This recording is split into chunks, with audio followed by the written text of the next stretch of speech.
without further ado, I'd like to introduce Molly, who will be our steward, who is Molly C. Doran is an assistant professor of music at Wartburg College, where she teaches a wide variety of courses ranging from music history surveys to ethnomusicology to women in music. And during her time at Wartburg, she's committed herself to curriculum improvement initiatives, including reimagining the research component of the junior and senior recitals to better address the professional goals of her students, and leading various committees in the development of new campus-wide general education program. A community-minded scholar, she has served as the chair of the program committee for the annual Iowa Musicology Day since 2023, planning traditional research panels and facilitating pedagogy workshops and discussions. Dr. Doran's current research consists of issues of ethics, trauma, performance, and gender in 21st century opera production, and her past work examines representations of women's suffering in 19th century French opera, combining critical approaches in musicology, performance studies, and trauma studies to demonstrate how operatic performance communicates collective and individual suffering and can signify forms of witness bearing. Dr. Doran regularly presents research at internationally recognized conferences, including the Transnational Opera Conference and the American Musicological Society annual meeting. She recently published an article on maternal trauma and production in Gounod's Schwob and Women in Music, and has a number of other projects forthcoming in progress to look out for, including an essay in the upcoming Oxford Handbooks of Music, Sound, and Trauma Studies. Her work has been supported by numerous awards, including a prestigious Chateaubriand Fellowship in support of her research in Paris.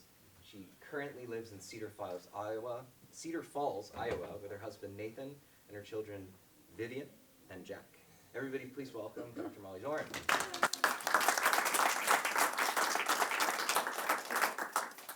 Thanks for having me. So I wanted to start by saying I'm not a blues expert or a Ma Rainey expert. It's just something that I teach every year at Wartburg College, and before I was there as well. I am a scholar of 19th century French opera primarily. So I'm here to just share with you some of what I do when I teach the blues and when I teach Ma Rainey, and for us to discuss some of these things and learn about resources and all of that. So thanks for having me. The plan for today is a lesson of about 45 minutes, and maybe that can be shorter. Maybe we can get that down a little bit since we're running a little late here. Then we'll have group work at stations, and you'll move around. And so you have 3 pages on each table that are facing down right now, so just leave them facing down. We'll flip those when we get to our station work section of today. Then we'll have closing discussion with each other and as a whole group as well. So we're going to start today out actually by watching a brief clip from the movie Bessie that features a performance of Ma Rainey in the film, of a real song that she did perform while touring the Weepin' Women Blues. And there's some questions that I want you to just have in mind while we watch this clip. We'll come back to this slide when we're done watching as well. Can everybody see this okay? Okay, so thinking about your expectations for what the blues are and how the clip meets those expectations or does not is something I want you to consider. How the performance strikes you as different from a performance of something like a Mozart string quartet or another classical music performance. The costuming, the audience engagement, the vocal techniques used in the performance, how do those add to the theatricality of the performance? And then thinking about the musicians collaborating with Rainey in the film as well. Can you tell what some of them are and how are they interacting with the vocal line and how are they adding to the song's interest and its expressiveness? So with those in mind, we'll come back to this slide. Let's watch just a brief clip from the film. So we want to go. See if it pops up for us. Oh, our sound went away. Let's see. Of rhythm. We talk about the real mother of the blues. Alrighty!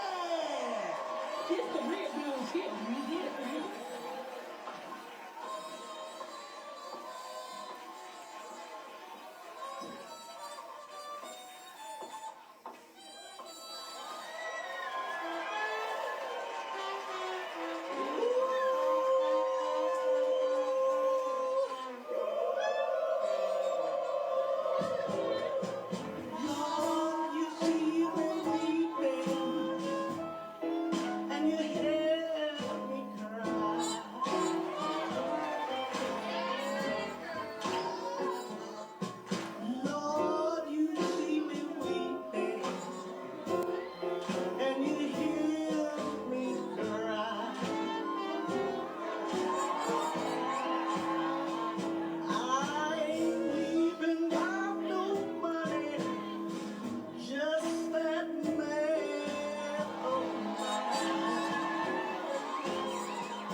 There we go. All right, so we'll take a minute to discuss. I want you to, with the people sitting at your table, uh-oh, you don't have anybody. Okay. Okay, sounds good. So get with your group and think through some of these with each other, if you would, for a minute or two. What I found, and I don't know in terms of just the costume and everything, you know, it clearly, you know, it's an all-black crowd, and you know, so it's a. But while there were certainly at this time lots of very affluent black neighborhoods, blues was still such a taboo thing. You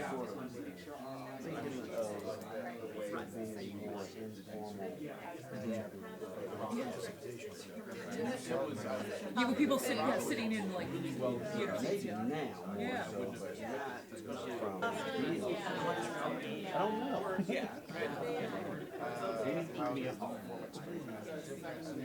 Seating there at borderline almost like pews, the way it was set up was like, you're like. It's fun. Yeah. Okay, we'll go ahead and stop there.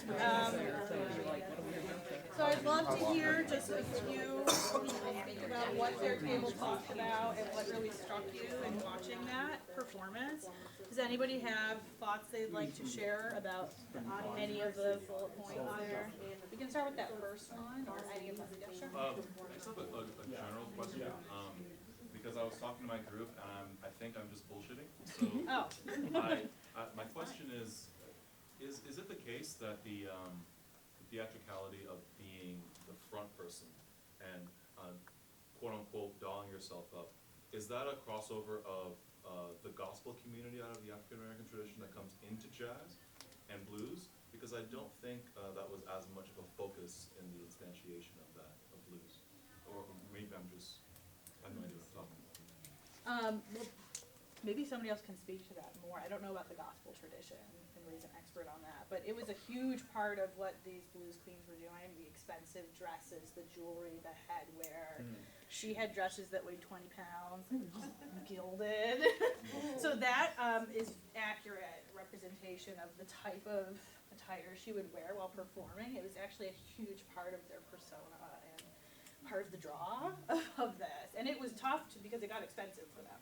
So sometimes it was actually difficult for them to get enough dresses that were as showy as they wanted. So it's a huge part of this. Yeah, sort of diva styling. Yeah.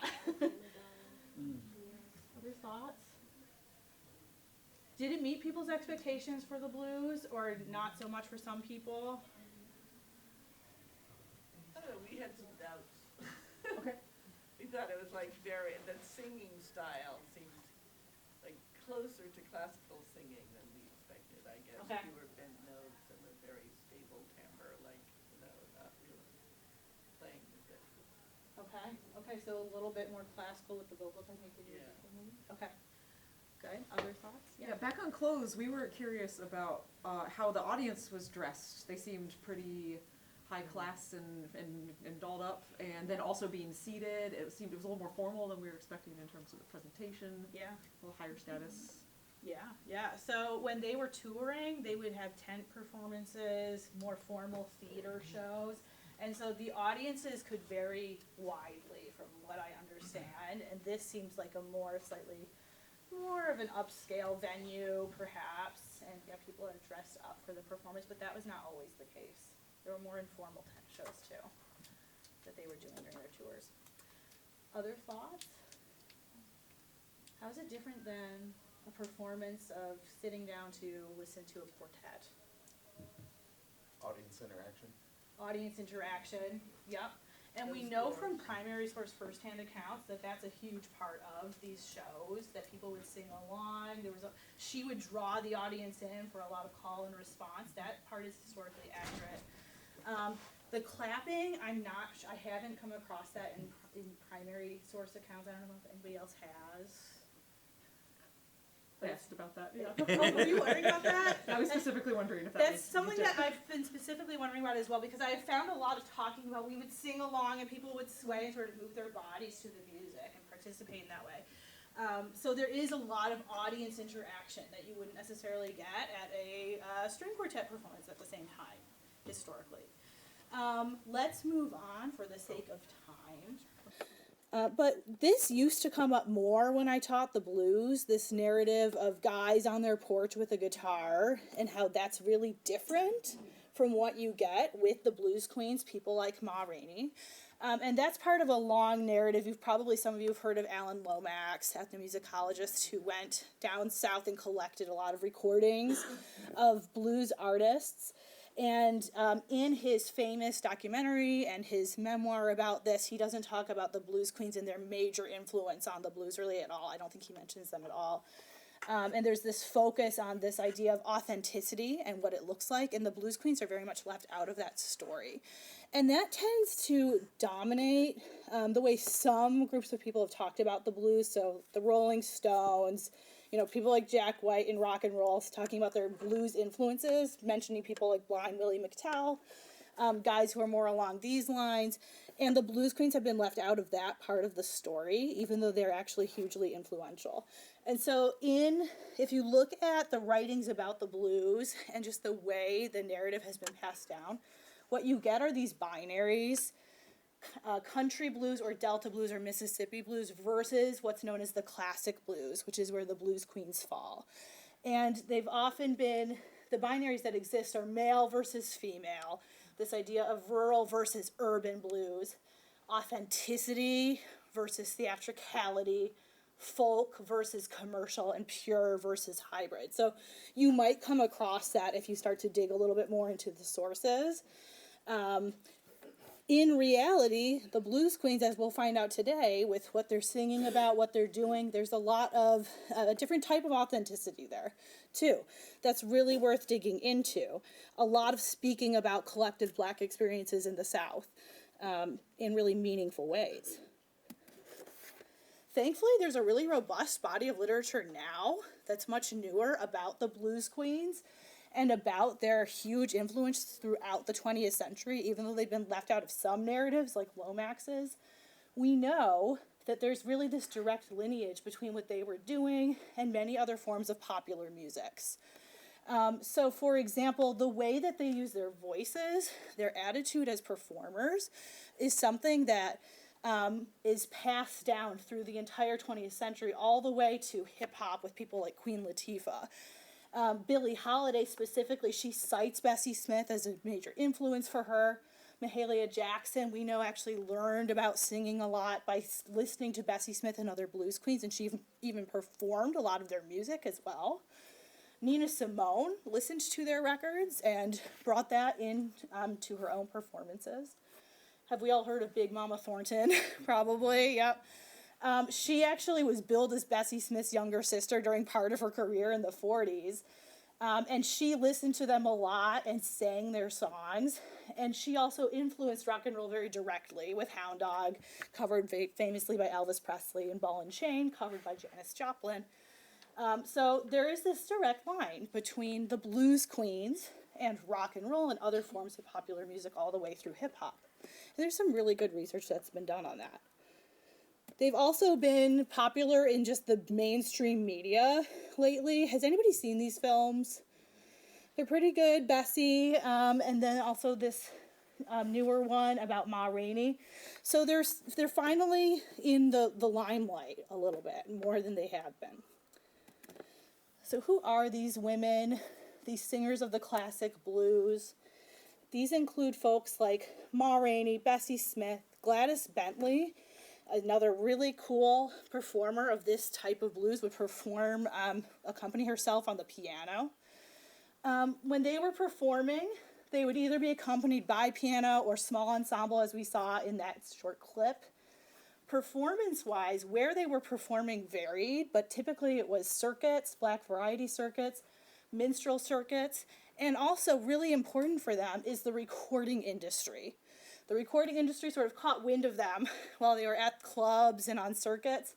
And Mamie Smith, you might have heard of the Crazy Blues, from 1920, she makes this recording, and it sells 75,000 copies in a few months, which was huge for the recording industry at the time.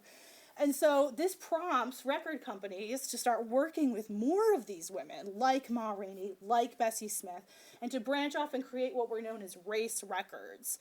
So labels within their larger label that are directed explicitly toward this black audience that wants to consume this stuff. This is a great quotation from one of the sources that you can dig into if you want to learn more, by Daphne Duval Harrison. Just getting into what it was like to see these women come on stage, how they're dressed, and I love it. So I was hoping we could get somebody to read this one for us. Anybody want to read this quotation for us? Yes, thank you. A woman stood on stage in glittering sequins and satins, sang the blues, and captivated her audience, convincing them that she undoubtedly was the queen of the blues, at least for that night's performance. She may have been statuesque with a deep bronze complexion and a handsome face, perhaps honey-colored with big saucer eyes and a petite figure, buxom, fair-skinned, and pretty, or even short, fat, and not so handsome. It did not matter when the lights were dimmer and the curtain was drawn to reveal the idol of their eyes, the fabulous so-and-so, uncrowned queen of the blues. On any night of any week during the 1920s, the circuit shows included blues singers on their bills.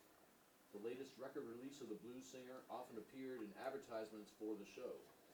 By the mid-20s, every tent show and theater billed a blues sensation. Okay, thank you. So you get a little bit of an idea of the feeling of seeing these women come on stage. As I said before, the costuming is a huge part of their presence, the theatricality of this. And just the fact that the popularity is growing enormously in the 20s. This is another career path for black women performers at this time. So it's hugely important for that reason. Ma Rainey, and I'm talking about Bessie Smith today as well, the two of them together, both toured on what was called the circuit. And there's various circuits, but one of the major ones that they both toured on was called the Theater Owners Booking Association, or TOBA for short. And this is developed in the 20s for women like them, and it really has various negatives, but also a lot of positives. It allowed them, this is a collection of theaters that goes as far west as Oklahoma, goes through the south, and also north and east. So it's a really wide expanse of the country that had TOBA theaters. And the women, like Ma Rainey, could get booked out weeks and months in advance at these theaters and travel from one to the next, putting on shows. And so it's great because it gives them a schedule that's set in advance. They have all these performances laid out. They're noticed by record companies and by other major performers who are already working with record companies as they're doing these tours. But there's also negatives. Ma Rainey called it tough on black asses because the contracts were really unfair at times. If for some reason you were late or didn't show up for performance, you ended up paying more than you would have made for that lost show. Really exploitative in a lot of ways. And this is the age of segregation, so there was also a lot of difficulty with figuring out where the heck you were going to stay as you were touring. Some people ended up in musty, wet basements. After the show, that's where you would sleep. Really uncomfortable circumstances. So lots of negatives there, but it also provides them with these opportunities for exposure and for knowing where they're going to be next week. They would often spend an entire week at one location too. These were typically all black audiences, although both Ma Rainey and Bessie Smith would put on special shows for white audiences as well. In terms of their innovations that they were bringing to their musical performances that are noted by people who were engaging with them at the time and also by scholars now, lots of improvisation it's really a huge part of the art, so improvising on their melodic lines. Phrasing in ways that were different than what we see in the classical music world, so emphasizing lyrics in a new way. Lots of vocal dramatics. Did anybody notice that in the clip we watched? That's accurate if you listen to a bunch of her records. There's lots of non-texted sounds that they use. Shouting, groaning, moaning, she was really famous for. Crying and wailing sounds as well. And this idea of showmanship, musicianship, and real artistry that you notice while watching that clip is also something that they very much bring to the table in the world of performance that's influential for the rest of the century. Angela Davis has a great book about these women, which some of you might be familiar with. And she goes through tons of their songs and looks for some of the main themes that we get. The blues queens are singing about things like freedom to travel, which is actually a topic that's really familiar to any of you familiar with the more masculine side of the blues. It's something that blues men sing about all the time. So it was something that was, they were sort of taking on the blues man's voice, singing about freedom to travel. And so that's something that's really important for black women in the 1920s, right? Singing about this freedom to do that. Sexual freedom and control is another major theme we get in their songs.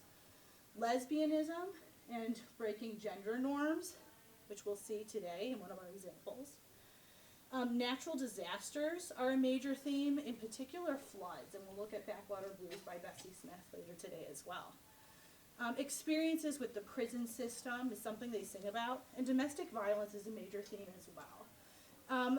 Often in these songs, the protagonist, the woman who's singing, sort of fighting back, finding an escape route from the domestic violence. So it's kind of, not always, but sometimes it's that more empowering message. In terms of the music, probably most of you have heard of 12-bar blues. All right, so most of these songs follow some sort of 12-bar blues format. I have a table for you there to look at, but that's just your basic form. 4 bars of 1, then 4 to 1, and then ultimately 5 to 1. But within that, there's a ton of variation. But when you look at their songs, they're usually following some basic format of the 12-bar blues. They also use what are still called blue notes, flatting, the thirds, the fifth, the seventh. And then the blues poetic form that's most common in their songs is having 2 lines that repeat, essentially, and then a third line that elaborates on the idea in the first 2. Sometimes it's kind of an ironic twist, a comment on it, adding a little bit more insight. It also drives home the rhyme scheme. The 3 lines usually end with the same rhyme. In terms of instruments, as I said, you can get just piano, but you can also get all sorts of instruments being used. And call and response is a huge part of the performance of this. Did anybody notice that in the video clip, how the band was actually doing a lot of that sort of a back and forth with Ma Rainey? If you listen to her records, it's there all the time. So they're improvising, and they're very much engaging with the vocalizations of Ma Rainey. And that's common in Bessie Smith's music as well. Okay.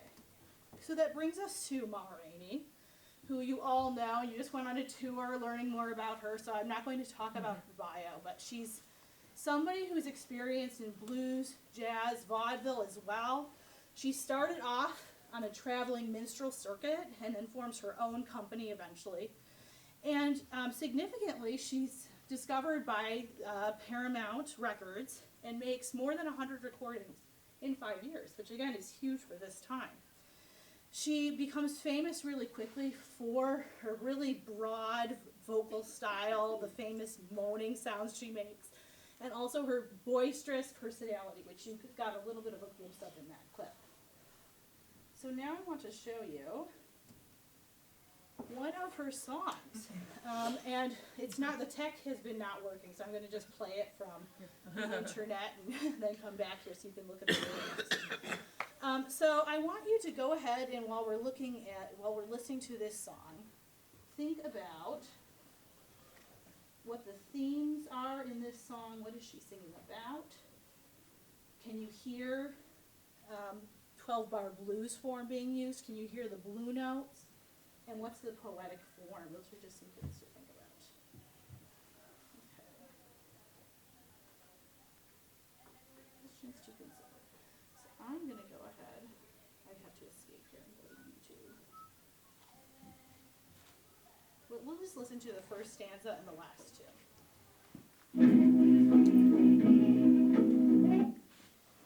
Oh.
So it's a great example of blues poetic form, 12-bar blues, lots of engagement with the instrumentalists and mob, sort of back and forth. So, and also the themes of the song are something that we see across a lot of the songs that the blues queens are singing. So let's go ahead and dig into it for a couple of minutes. Again, with your small group, I've got some discussion questions for you. And then I'll hear from you, some of your thoughts.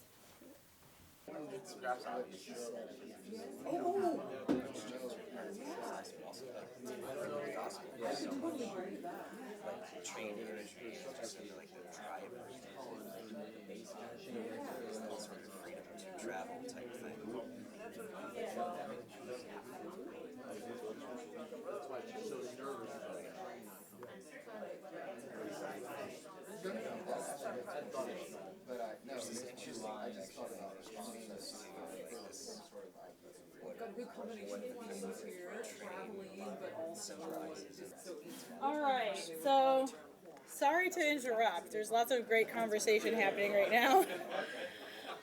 Let's start with that first one. Just what are some of the themes that you noticed in this song? And it's not just this song. She and other blues queens sing about this a lot. What did you notice, and why do you think it's something important that Angela Davis notices and talks about that would be significant for especially the black female experience in the 20s? What did you notice? What are your thoughts on that? Yeah. We talked about the context of the Great Migration and kind of the themes of travel from south to north among African Americans in that era, and especially how that was kind of differently accessible to men and to women, and how kind of for many people, but especially for women, that migration was not a path of straightforward progress or upward mobility, but rather one that could have a lot of uncertainty and anxieties along the way. And I think we hear those reflected in this song with all these kind of uncertainties about whether she actually gets anywhere or is able to leave, right? It's called traveling blues, but we don't.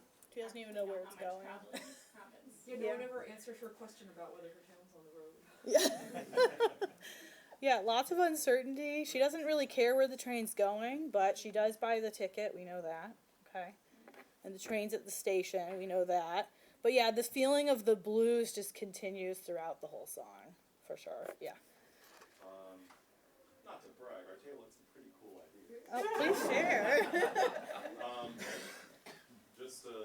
I'm going to do a very quick notes of what people were mentioning. So feel free to jump in, anybody. But we spoke about, what I connected it with at least, is that Bell Hooks Slater speaks about the intersectionality of women in Blackhood.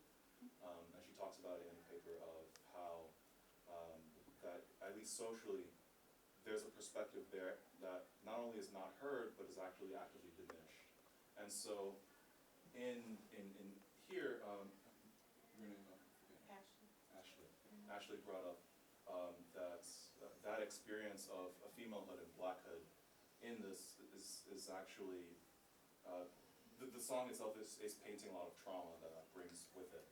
And so because of the social stigma of being strong, and if you're a woman, especially at the time, people aren't necessarily asking you how you feel about things. And also that is the case if you're black and a woman at the time. And so you just have to keep chugging along, hence the train. Going onward, I zeroed in mostly on the line, the second stanza. I asked the ticket agent, is my town on this road? And we also brought up the experience of not knowing where you belong. And so I read that as I, someone who's living my life, and this train, which is a metaphor for my life, it always goes forward, it chugs along. I have a ticket, I don't know where I'm going, I'm asking you, a stranger, to tell me, can you tell me where my family is? Can you tell me where I belong? And we had a very great insight over here, where you mentioned that the response to that question, the next stanza, is essentially what I was mentioning beforehand, which is, I don't care. Don't sit and cry. I'm telling you what to do. I don't care about your experience. And this is what's going to continue onward. And you mentioned a point about text painting. Yeah, well, just the musical, skipping ahead about like the expression of the instruments. The music changes at the very end, at the last line, and it gets faster. And it happens at the line where it says, here comes my train, folks, which might be a little bit of like word painting, where it's like the sound of the train leaving the station. Sure. Yeah. Wow, excellent thoughts. Thank you so much. Why don't we talk about the music now, since that was such a perfect segue into that? Yeah. So I had band director ears during this whole Yeah. recording, and I'm a trumpet player, and that was something my apologies. But that was actually something I noticed about the video earlier, which is that they showed the wrong mute.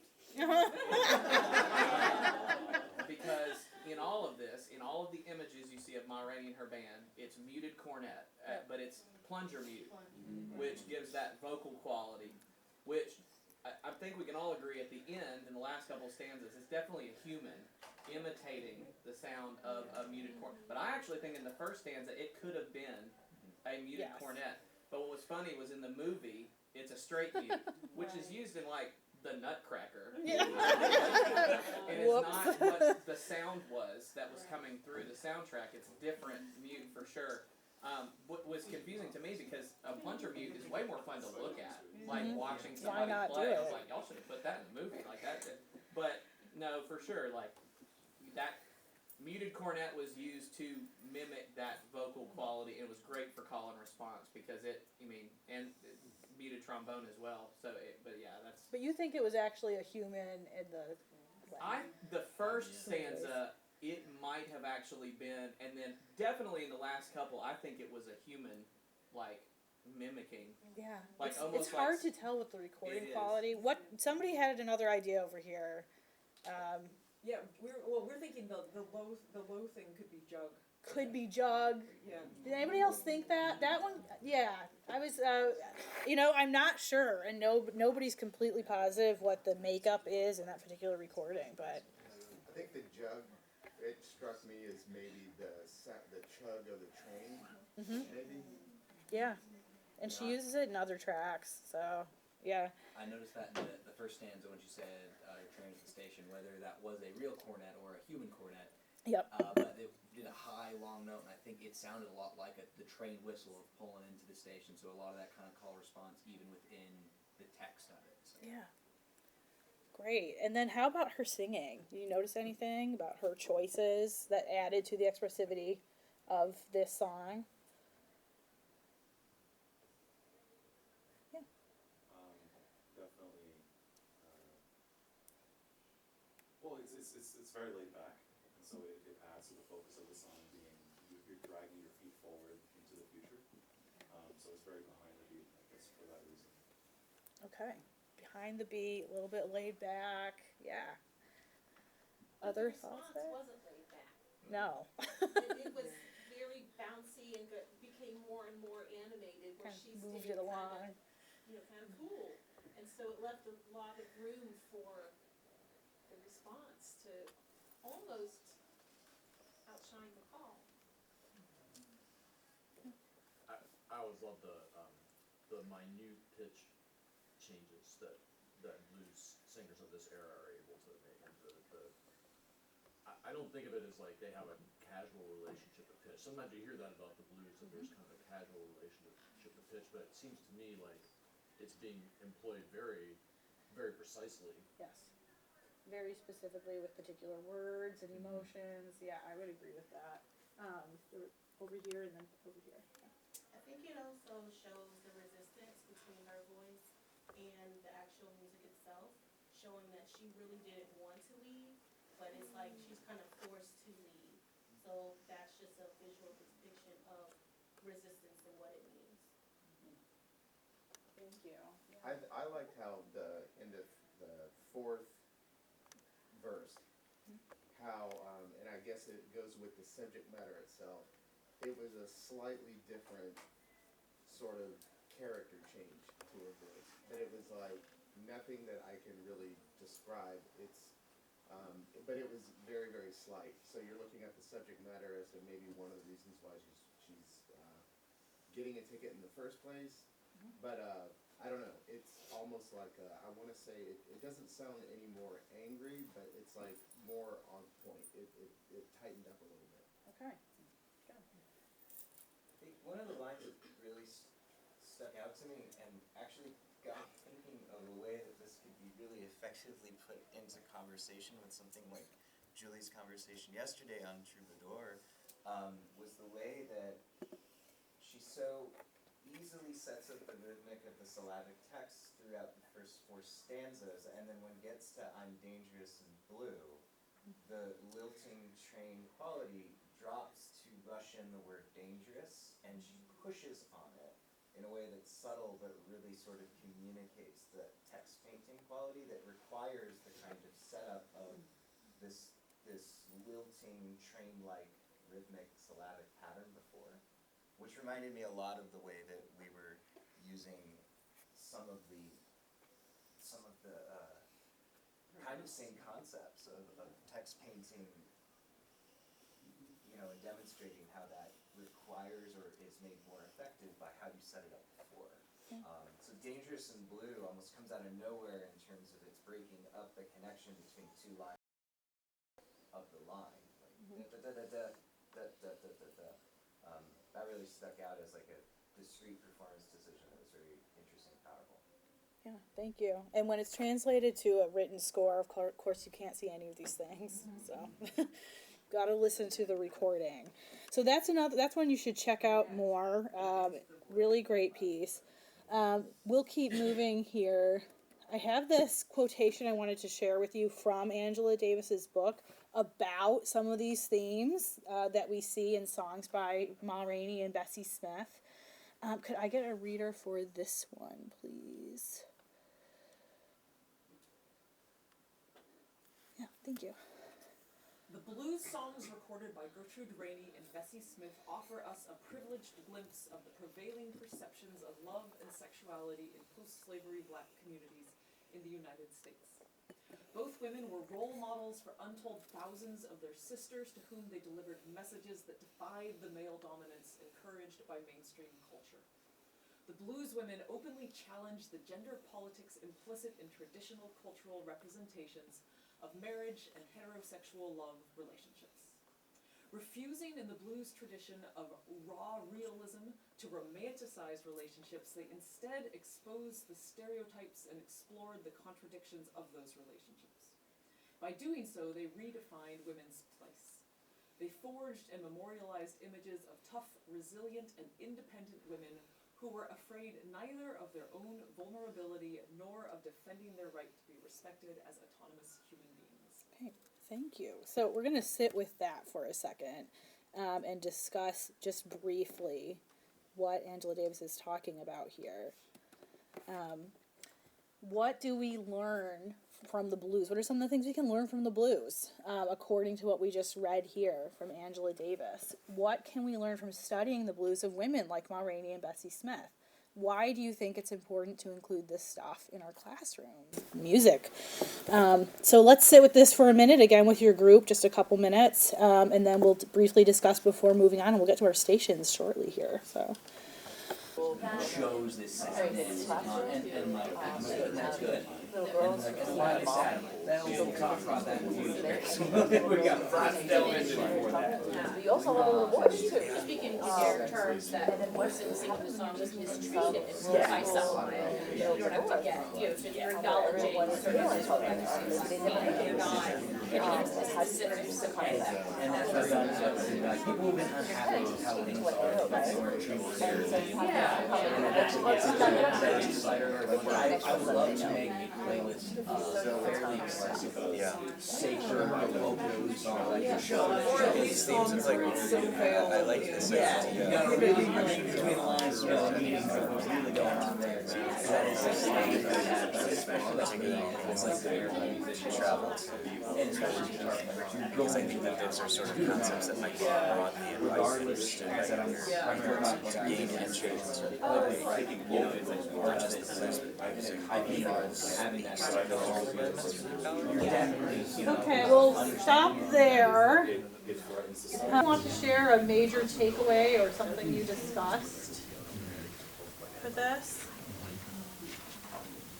One of the things that we talked about is like if we were to teach this, the power of the death certificate that we just saw and that despite all of this, music and resistance and empowerment and defiance and all of that, at the end of the day, what's on that death certificate is housekeeper. Yeah. And how powerful that artifact is in telling the story. Mm-hmm. So in teaching this, we can do all of this, but also bring that artifact in and have students really see with their own eyes what's on it.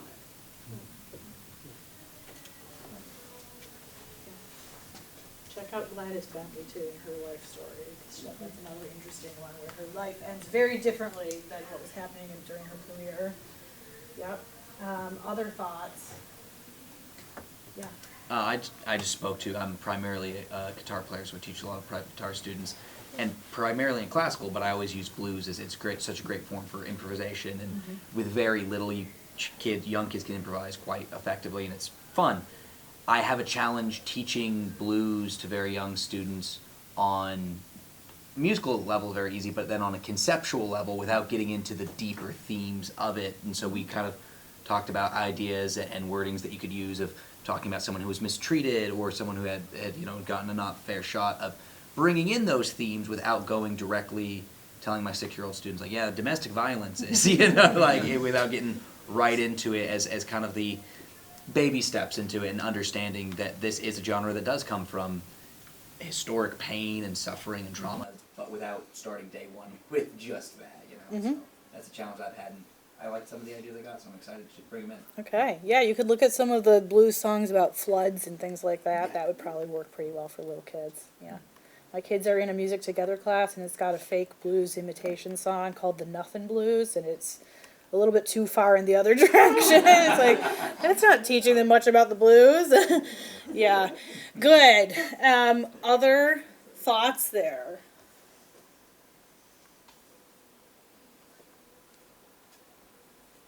I just think it's amazing looking at the lyrics to these songs, how assertive these women are in sort of claiming their place, using like more traditionally masculine type language too. It's really something worth discussing and digging into. So we're going to see that at some of our stations as well. So quickly, I'm going to just introduce Bessie Smith briefly, and then we'll get to our stations. I'm not going to really talk about her bio. It's similar to Ma Rainey's in that they both start sort of traveling minstrel shows, and then she actually tours with Ma Rainey. The two of them worked together for a while, and she became, Bessie Smith did, the most successful black performing artist of her day. So she was doing really well, made about 200 recordings that sold unbelievably well, and we are going to look at one of her most famous records in just a moment. But I wanted to show you this. When you look at the blues queens, Ma Rainey, Bessie Smith, and the way that they're depicted, there's this huge range. You get the glamour, the diva, this really sort of boisterous, energetic personality. But then you do get a lot of these types of images as well. Very white lens, based in minstrelsy, obvious black face there. drawing on tropes of sort of the angry black woman who is in the kitchen there. She's got a cleaver, the man's running away, and that's in the Hateful Blues advertisement right there. So you get these things simultaneously. She's singing these really empowering songs, and then you get images like that along with it in advertisement that people are looking at. So keep that in mind as you're working through the stations too. The way that they were depicted even during their own day was varied widely. So that brings us to the Backwater Blues, which is one of her most famous tracks that sold more than 2 million copies. So one of the most, it might have been the highest selling track of the 20s, actually. So this one really, one of the reasons it did incredibly well and sold that many copies was because its release coincided with the massive flood of 1927, the catastrophic flood that displaced 600,000 people. More than half of those people were members of the black community. And what happened in the relief efforts with that was that white folks who were affected by the flood received free aid from the government, food, clothes, that sort of thing. And the black people who were affected had to actually pay in cash for their food and the relief that they needed. And so what happened was a lot of them had to take loans from plantation owners and then work for the plantation owners to pay it back after the fact. So it was almost like another form of slavery that happened following this flood. And it's an incredibly traumatic time for African Americans living in this area of the country. And so this song comes out, and it was actually about another flood entirely.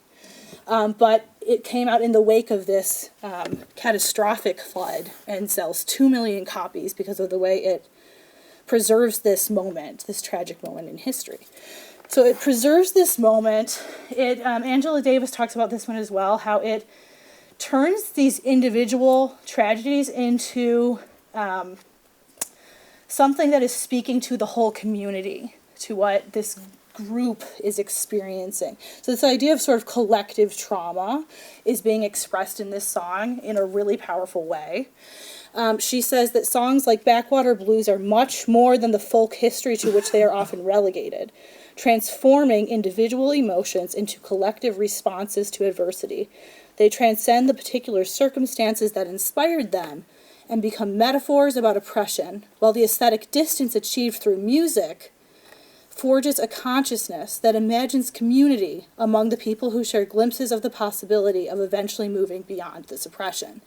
It reminds me of a lot of Nina Simone songs as well. They're highlighting oppression in really powerful ways, but at the same time, giving a glimpse of a possible better future. So a lot of her songs do this, but this is one great example. So you're going to look at this song as you work through your stations. We're going to go ahead and get going on that. Oh, when that...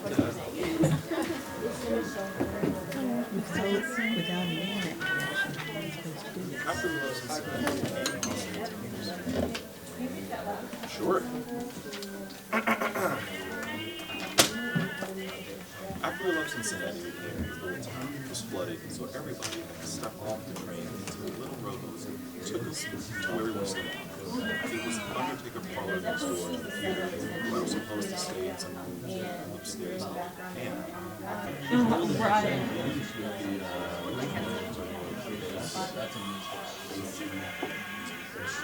But there still is.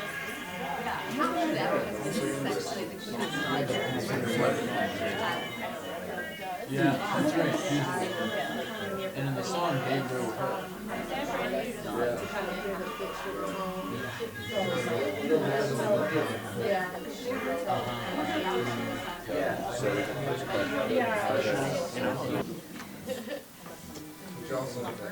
If you want to go back, try this out. I mean, of course, it's an easy walk. Because I want to, it's only 4 minutes or 12 minutes, whatever it is. I need to know what's most interesting. I'm supposed to create a blog for this brand. I gotta create it. You gotta see something.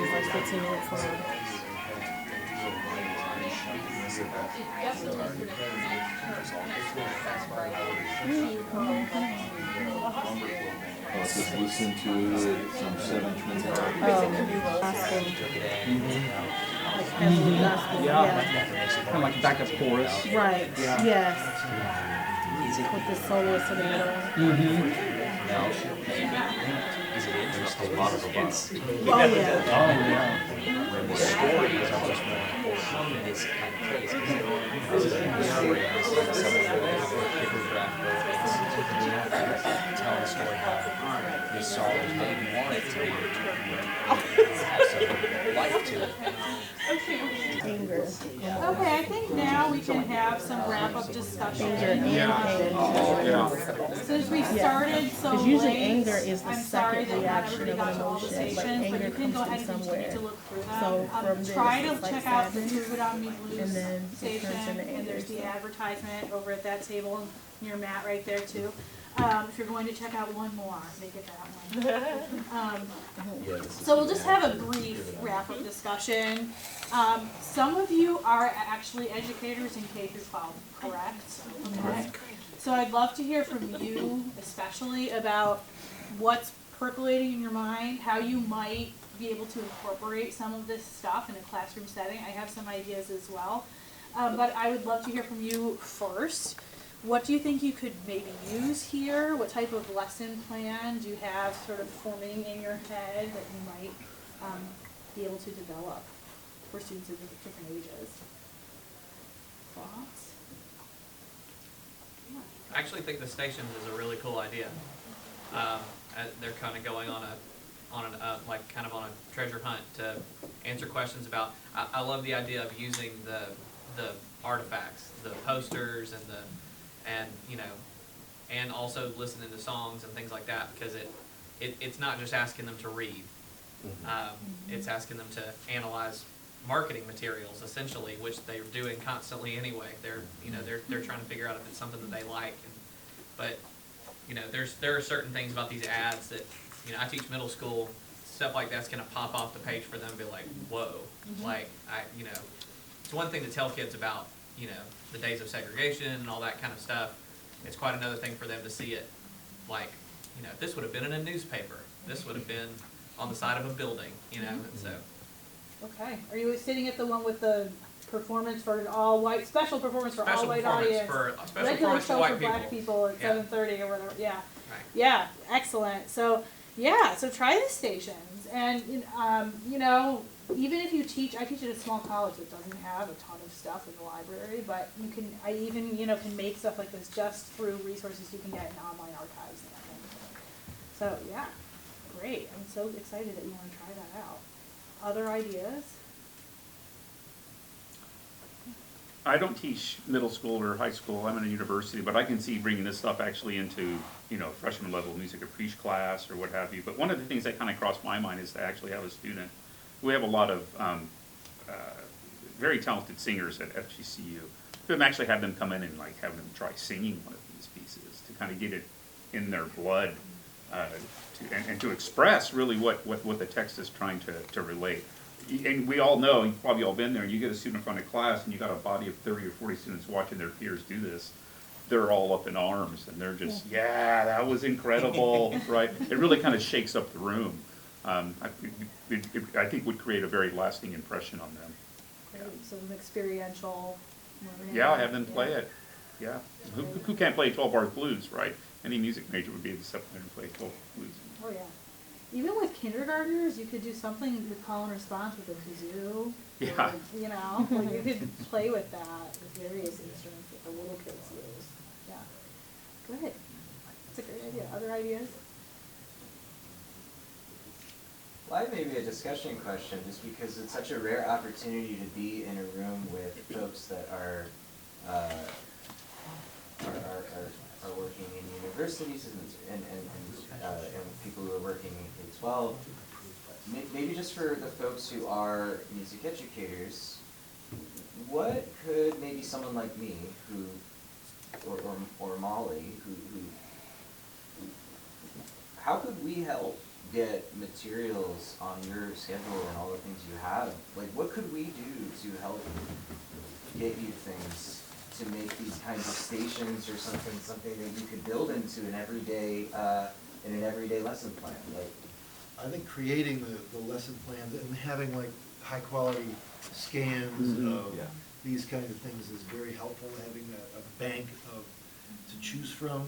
I think pre-generated discussion questions and other possibilities, other things you could do is really helpful. The idea of putting that onto a website that you curate for K-12 organizations. I also think it would be a really good idea to have it divvied out to, you know, you want to touch the blues and you teach elementary, you want to do blues and it's middle school, Right. you want to do blues and you're talking high school ensemble members, high school, you know, history classes.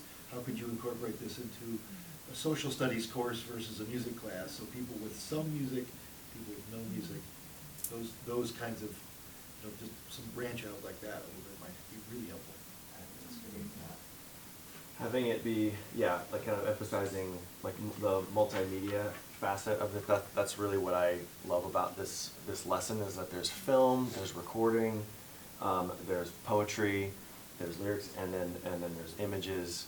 I mean, that's really what mixing it up for my kids is something that like I definitely have to do and is like works really well for them. But then putting it together in like my kids always like the kind of interactive like online museums that are like kind of curated and we can kind of explore together, or they can explore on their own time. And you know, you would have all these kind of different mixed media on one website. And you know, I usually go through and read what the museum curators or the historians say, and then I kind of disseminate that to them, and then yeah, that's a really great way for them to kind of just explore, because that's what I want them to do, is explore, you know. And so if they have like lots of different sites and different areas that they can go in, especially on their own time, that works really well. Building off of those ideas, I think it would be really interesting. This is a little bit more involved, so money is involved. But I think gamifying some of this would be really good, because if I'm a middle schooler or if I'm a high schooler, sure, wanting to learn is a motivator for some people, and understanding that it's important is also, the understanding is there, but if I'm not developed enough to make that decision, even if I know that I should be, then I need other incentives that are more relatable to me. So if it's something, it doesn't even have to be something like Kahoot, but if you have a regular game that you log into every day, you get rewards and points. You build up those points, and you have different achievements, and you get different standings. And if that's something that is implemented, you mentioned a website, if that's on a website, and then that website is not only a website, but it's also an app. And so you can actually go through that learning, and you can say, okay, we learned about what we were looking at in marketing and understanding and decoding that, quizzing them indirectly on social psychology, social conditioning and demand, what that looks like, and bringing in these artifacts, as you mentioned, within these games, so that you actually get points and they translate to something in the real world, whether it's a little certificate you get at the end of the month saying that I got the highest points, or I get extra credit, or I get more lunch, something, right? That's actually tangible, so that the learning is teleological for them at least, would be really, really good. That's really good.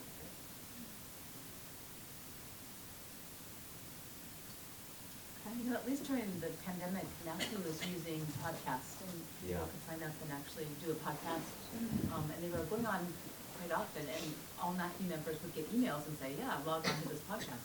And that'd be a nice collaborative venture, I would think. Yeah. Yeah. Because there's some musicologists who are also members of NAFTA. Of course. Yeah.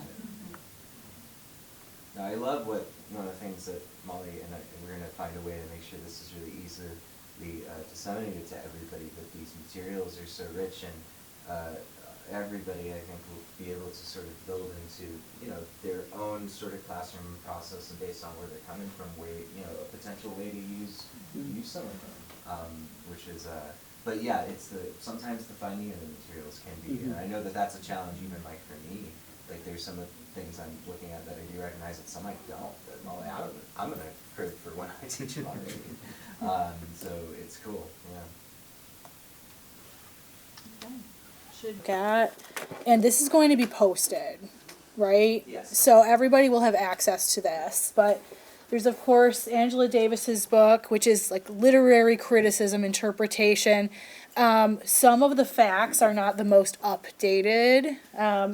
So some of the newer books you'll want to look at for that. Daphne Duval Harrison's book, Black Pearls, Blues Queens of the 1920s, is a great resource for giving you just this big overview of what their lives looked like, their careers, where they went on the circuit, and some of the major songs. This is a newer one, Staging the Blues from Tent Shows to Tourism, that talks a lot about the theatricality of what they were doing and this idea of authenticity versus commercialism and all of that she really digs into. That's a great resource. Cookie Volner's book, The Famous Lady Lovers, Black Women and Queer Desire Before Stonewall, talks about a few blues queens and their bisexual identities and some of their lesbian relationships and that sort of thing, and how that affected their lives and output. That's a really great read, so there's a few relevant chapters in that one. There's a really accessible NPR article by Maureen Mahon about Bessie Smith and the influence of both Bessie and Ma Rainey on an entire century of popular music, ranging from rock and roll to hip-hop. There's a great podcast episode called Unsung History featuring, actually it's Cookie Volner on Gladys Bentley. So definitely check that one out. It's only about 40 minutes long, very accessible discussion. Or you can look at her book if you want to see that. And then I have an additional bibliography for you as well. More resources if you have time to check these out. Some of them are only accessible if you have access to JSTOR or another database like that. But you can always reach out to me and I can send you a PDF if you want one of these. All right, so we'll go ahead and stop there so people can eat, yeah? Yeah. Okay. Well, I mean, you know, let's all thank Molly.